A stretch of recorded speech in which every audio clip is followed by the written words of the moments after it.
We need to talk. Now, I am not at all in the business of grift busting or debunking other ancient civilizations, researchers on YouTube. It's just not really my interest. And I think that there are a lot of people whose conclusions I disagree with, but maybe I don't disagree with all of their research or all of their work or all of the strange anomalies that occur when you study different ancient civilizations.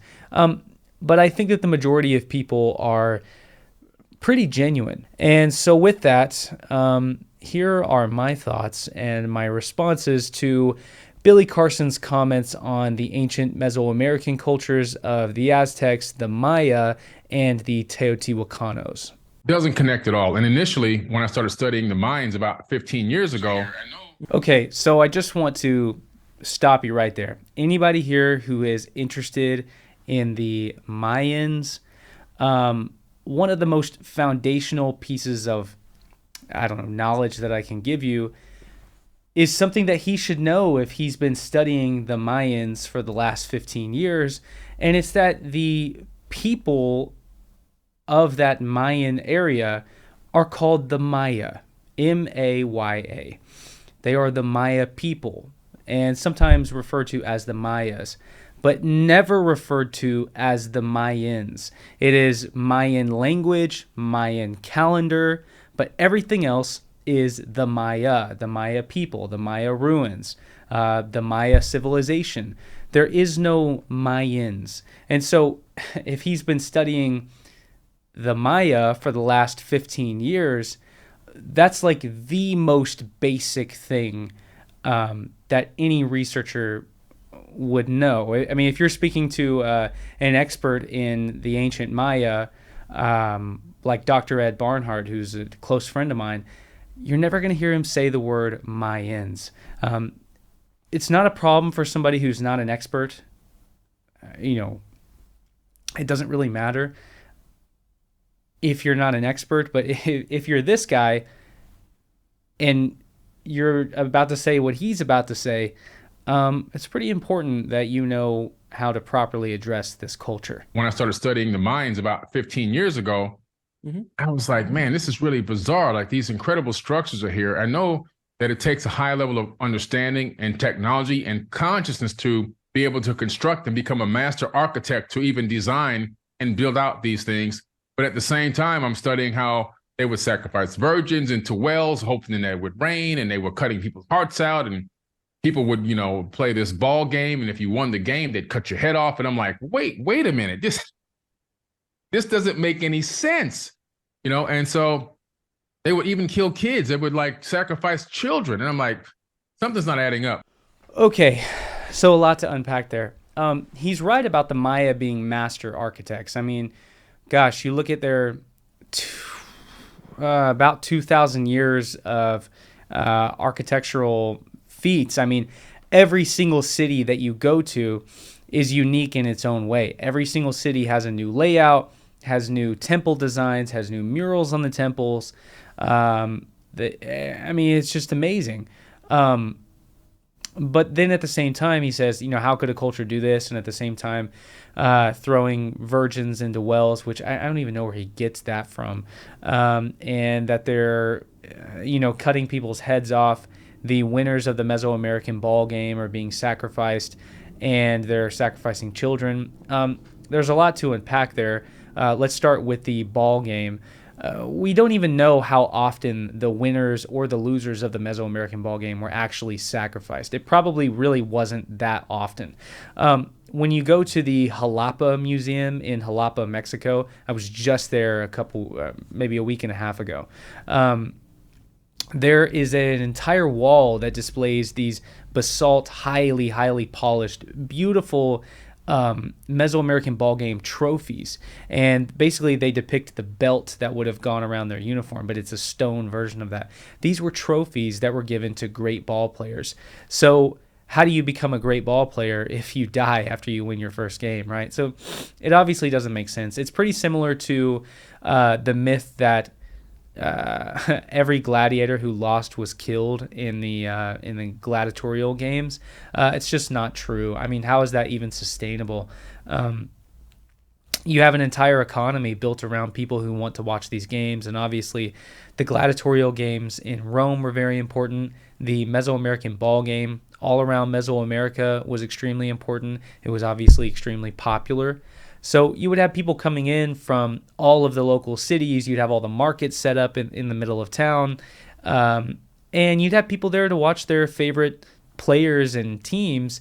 And if you killed off that team at the end of every game, the economy built around the game wouldn't be sustainable. It's pretty obvious that if people were being sacrificed, which they were, probably both winners and losers at different times and different periods and in different civilizations. I mean, there were multiple civilizations that played the ball game. The Olmecs, the Veracruz culture, the Maya, the Aztecs, the Teotihuacanos, the Zapotecs, the Toltecs.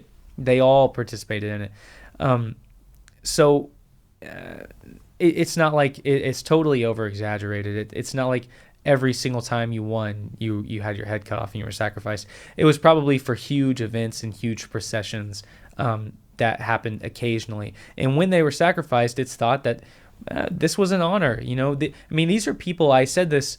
I just did 2 tours in Mexico, and I was saying this constantly that, when we think about these people, we may as well be thinking about a civilization that lived on Mars, because they were totally disconnected from the Western world and the Western philosophy and mindset that we all descend from. This is a completely alien culture to us that we can't understand. So for him to say, oh, well, this doesn't make sense. Well, yeah, of course it doesn't make sense. I mean, they may as well have been living on Mars. It's a completely alien, foreign culture to us. And then as far as what he was saying about the children being sacrificed, well, it's the ancient world. I mean, look at infant mortality rate. I think it's something like 350 out of every 1,000 babies died in ancient Rome. So it's exactly the same in Mesoamerica. And so rather than just burying your children with a markless grave, they sacrifice them to the god Chak, or Cha'ak, which is the Maya rain god. And so they immortalized their deceased children. It's not like they excavate these children and they have a hole in the back of their skull where they're killed. No, I mean, children die in the ancient world because they don't have the same medicine that we have. So when they die, they're immortalized and given back to their god. Hopefully in return, that God blesses them or honors the people in return with rain that waters their crops. So it's just. He says he's been studying this for 15 years, but I mean, come on. So when I went to Chichen Itza and Teotihuacan, these areas for the second time in my life, I hired a homegrown guide. I got a guide and an archaeologist that I hired, not someone who went to the mainstream situation, but somebody who can give you the real facts. They brought me documentation that they actually teach in university in Mexico. And the Mayans actually arrived on site after the Teotihuacans. Okay. So you went to Chichen Itza and Teotihuacan. Wow. Teotihuacan, you fly into Mexico City, you stay for a day, and you go visit Teotihuacan, which is an hour drive away. You go on a Royal Caribbean cruise and you get to visit Chichen Itza. There's nothing wrong with it, but come on, man. I mean, you're studying the Maya. You're making the assertions that you're about to make. I mean, we haven't even gotten into it yet. And I mean, come on, you can't you haven't even been to Palenque, which he's going to talk about. He's going to talk about a king that was at Palenque in a second. Come on, man. You're using Chichen Itza. I mean, Chichen Itza it's a half Maya site. It's a Toltec Maya site. Not that he would actually know that. And then he says he went and got a homegrown guy rather than an INA guide. You can't do that. You can't go get.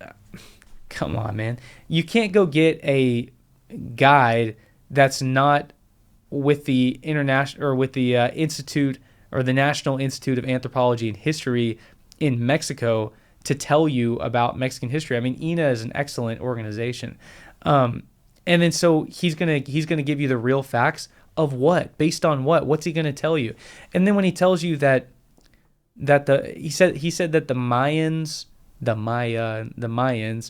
got there after the whole Teotihuacan. What does that mean? Teotihuacan is in the Mexican Valley near Lake Texcoco, near Mexico City. The Maya live on the other side of Mexico. Okay? We also know that they existed at the same time because the Maya were astronomers that followed the night sky and the stars and developed a dating system. They dated events that happened in their history, and they talk about Teotihuacan. They had a whole war against Teotihuacan. Teotihuacan controlled half of the Maya world during the mid-6th century and even the 7th century. And the Khan dynasty in what is today Quintana Roo and Campeche, Mexico, waged war against the lower half of the Maya people to rid them of their Teotihuacano influence. It is documented. You can go to hundreds, literally hundreds of ancient Maya cities and read the hieroglyphs that they put on their giant stela or stelae, which are these huge, giant megalithic stones with their extremely intricate hieroglyphs carved into it. I mean, it's so intricate that the hieroglyphs aren't carved into the rock. The face of the rock is carved away, and the most complicated writing system on the planet is carved into the rock. But not actually carved into it. It's carved away from the rock to reveal the most intricate writing system on the planet within the rock. I mean, it's amazing. It's amazing. And so to say something like that, like Teotihuacan was there before the Maya, I mean, what are you talking about? They existed at the same time. Teotihuacan is 500 BC to maybe 550 AD, 450 AD. And then the Maya are 200 BC all the way until 1697, when the Spanish finally conquered the small little kingdom of called Lake Petén Itzá in 1697. That's when the final kingdom of the Maya falls. So you've been studying the Maya for 15 years, and you say something like that. It's just, it doesn't seem like you've been studying the Maya for 15 years. And that the Mayans actually inherited what was already there. The Aztecs came even later than the Mayans. The Aztecs had a volcano erupt in their valley, destroyed their entire town. They had to migrate out. They stumbled into Teotihuacan and kind of just moved in and took over. Okay, so there's absolutely nothing in the archaeological historical record that says that the Aztecs were removed from their home because of a volcano. The Aztecs were probably somewhere in what is modern-day United States, American Southwest. There was no volcano there that erupted in approximately, 1200 or 1250 AD. He said that they migrated down to the Valley of Mexico, which is true, and they stumbled upon Teotihuacan, which is true, but no volcano. I'm not really sure where that comes from. They stumbled into Teotihuacan and kind of just moved in and took over. And so a lot of the knowledge was lost, and the Mayans and the Aztecs built absolutely nothing. Oh my God. How do you say that? How do you say...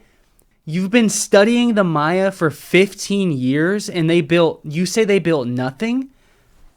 Wow. Okay, he's clearly never been anywhere that isn't a major tourist site. Number one. Number two, we know how old the Maya structures are because there are literally bodies inside of them.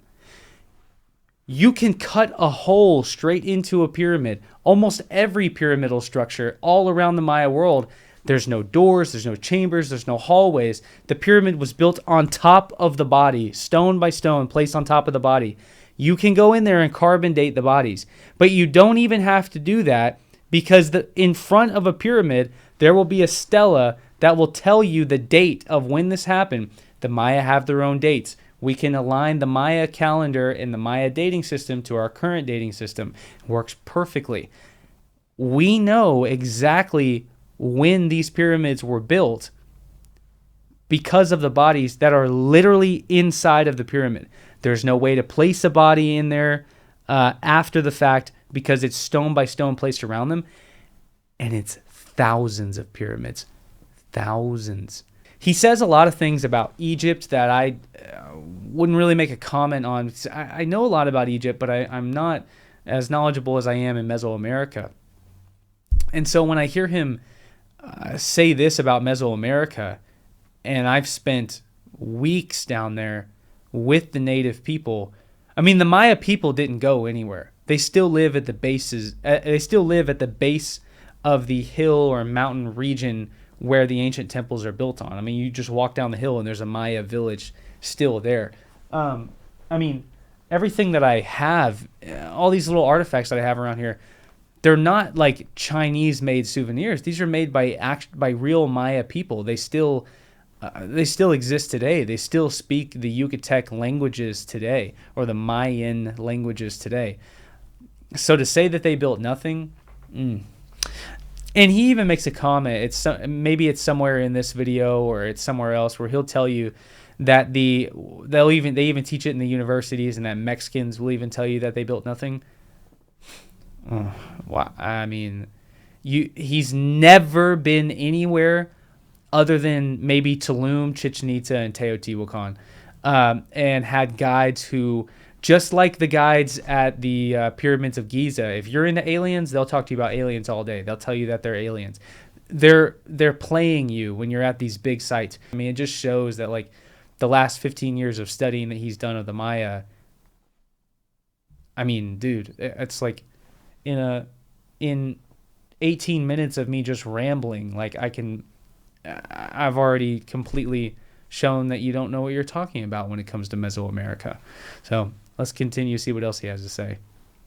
They inherited what was already there. When I then backtrack the information to the Sumerian tablets, where you find out that Thoth the Atlantean, who was ruling over the land of Kem, which is now called Egypt, he began to have some arguments and fights with his brother, Amun-Ra, and their father, Enki, said to Thoth, go to the other side. Go to Mesoamerica and take some Olmecs with you. He took some Olmecs with him from Africa to Mesoamerica, and those Olmecs kickstarted and created the whole Teotihuacan civilization. Okay. So, wow. Okay, so there's a couple.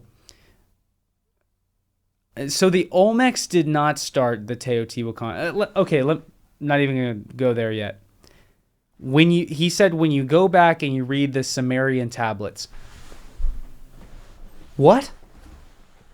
The Sumerian tablets were written like 5,000 and 6,000 years ago. There aren't any Mesoamerican bodies in these monumental structures that are 5,000 and 6,000 years old. How were the Sumerians writing about things that were happening in the future? I mean, unless they could see the future, but I don't see that being possible. And then Thoth flew with the Olmecs and started Teotihuacan? Really? Because the Olmecs begin in San Lorenzo in around 1300 BC. We know that by the biological material and the bodies that are found there. And then Teotihuacan begins like 700 or 800 years later. So I don't really know. And then, when Teotihuacan begins, the Olmecs still exist, but they're at a site called Tres Zapotes and La Venta, which are in Tabasco and Veracruz, right on the coast, not over near Lake Texcoco, where modern-day Mexico City is. There's no evidence of the Olmecs being there at all. There's no heads there. There's no giant sculptures there. There's no Olmec iconography there. It is Teotihuacano. It is its own distinct cultural identity. So I'm not really sure why he says that the Olmec started Teotihuacan.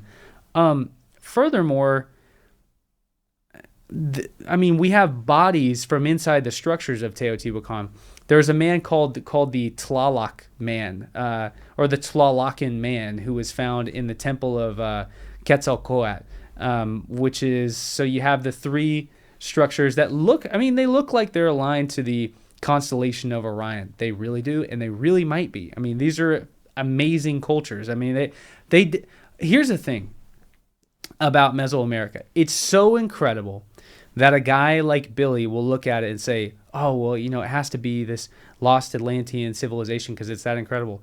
No, it's just that incredible. It's real. It exists. The pyramid of the sun, the pyramid of the moon, and the temple of Quetzalcoatl might be aligned, or a representation of the constellation of Osiris or Orion. But it's not this lost Atlantean civilization. One, because the stone that Mesoamericans used, in another 9,000 to 10,000 years from now, it's gonna be like mush. It's gonna be sand. It's not granite. It's not made all out of basalt. It is. It's limestone, and not all the time is it the best limestone. Just in 1,000 years, some of these stela with the hieroglyphs on them completely erode away, and there's nothing left at all. So, anyways, the Tlalocan man, he's dated to be around 150 BC, and he's in the temple of Quetzalcoatl. He's literally in the temple. There's no chamber. There's no hallway to get to him. He's buried. He's buried in the temple. So, anyways, part of the expedition that I did this last month was investigating the Olmecs. I saw every single Olmec head. I saw almost every single major Olmec monument statue, of which there were so many more than I could have possibly imagined. I'm working on a video on that, and Billy Carson's got a lot to say about the Olmecs, and I think I'm going to make another response to him about that. I'm a little more passionate in this video than I normally am. I think I'm going to start being a little more casual, kind of taking myself a little bit too seriously in some other videos, and I think that I owe it to you guys to more so be myself. And I might be a little bit more of a heightened version of myself in this video because it's just so egregious, and I know that there are people watching this who are going to be Billy Carson fans. I'll say I don't agree with Graham Hancock on all the conclusions on his own in his books, but I like the guy. He's done so much for this genre of people who are interested in ancient civilizations, and he's really well read. So you should go read Fingerprints of the Gods. You should go read America Before. And there's a podcast that, because I'm always looking for guys like Graham who might mention something about Mesoamerica. And Graham's mentioned a lot about Mesoamerica. He hasn't mentioned a lot about the Maya. And he's asked a question about the Maya by Joe Rogan on one of his podcasts, I believe when he's promoting his book America Before, which is kind of like Graham's spin on Charles Mann's book 1491, New Revelations of the Americas Before Columbus. And so Joe asks him, do you talk about the Maya at all? And Joe says, do you talk about the Mayans? And Graham says, no, not really. And I forget what the reason is. But Graham is really well read. And if you're really well read about the Maya, there's no other way. There's no way around it. The Maya, and the Aztecs included, and the Teotihuacanos included, all of Mesoamerica really was built by the Mesoamericans. And they were that brilliant. They were that brilliant that there's no other way to argue around it, because they were astronomers that studied the night sky, and they had dates just like we do. And we can perfectly align our calendar system and our dating system to their own. And furthermore, they buried people inside of their structures. There's no way around it. The Mesoamericans were that good. And that's why in my Cosmic Summit speech, I called my speech Mayan Atlantis, because it's its own Atlantis. It's that amazing. It's that cool. That I don't know. It deserves to be. I mean, they deserve to be given the credit for it. I also said Mayan Atlantis because it looked better in the way that it was written, and more people understand the word Mayan. So sometimes in my titles, I'll put Mayan. You'll know if you make it 27 minutes in this video that I really mean Maya. But anyways, guys, this probably won't be the last time that I address Mr. Carson. I hope you guys liked this more casual style video. There are a lot more of these kind of videos coming out. I'm going to show you this right here. I'm also working on a new type of video right now where I'm going to be dressing in this without the hat and reviewing ancient history or movies about ancient history, and doing it sort of live action in an environment that looks similar to where the movie was filmed, and reviewing the historical aspects that are both correct and incorrect about them. So can't wait to get started with all the new videos. Thank you guys so much.